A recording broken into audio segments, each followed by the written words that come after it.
Cristobal ngayon. Iibahin na natin yung look.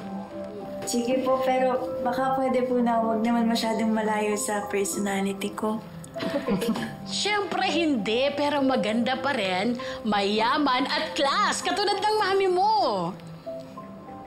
Huwag kang mag-alala, anak. Alam ni Tita Mimi kung anong babagay sa'yo.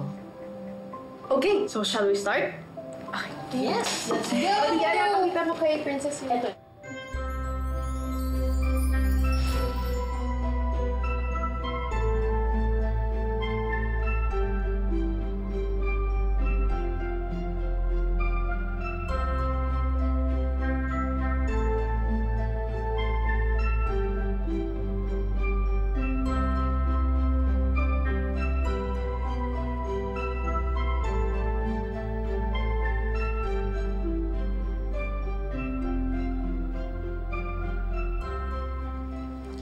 Ready?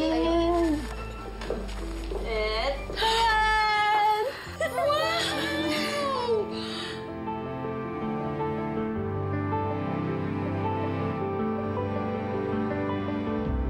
Ang ganda mo, anak.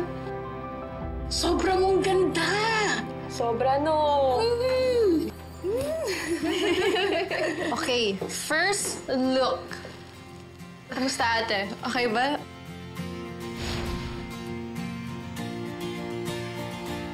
O, diba? Dalagang-dalaga, ate, oh. Smile ka. Ito, second look. Okay ba? Ayan, oh. Here. Oh!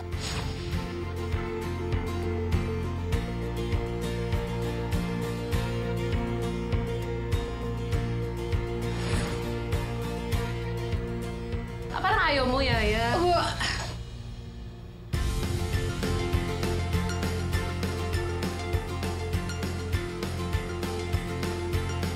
The last look. Ang ganda, diba? It's perfect. Yeah. Princess na princess siya.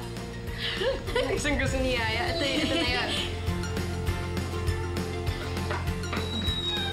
Wow!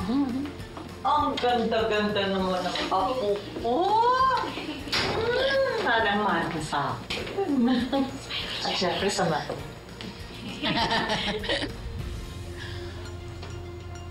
You're so beautiful, dear.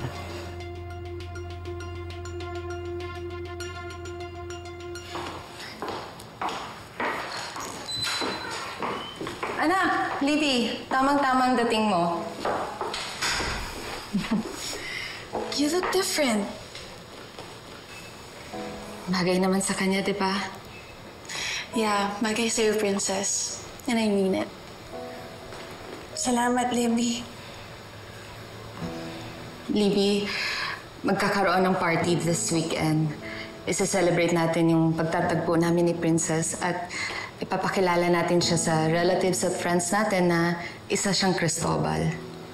That's good, Ma. She deserves it. Huwag ka sanang mawawala doon, Libby. Hindi lang naman yun para sa akin. Para sa ating dalawa yun. Bilang magkapatid. I'll be there. Salamat, Libby. Thank you, Princess.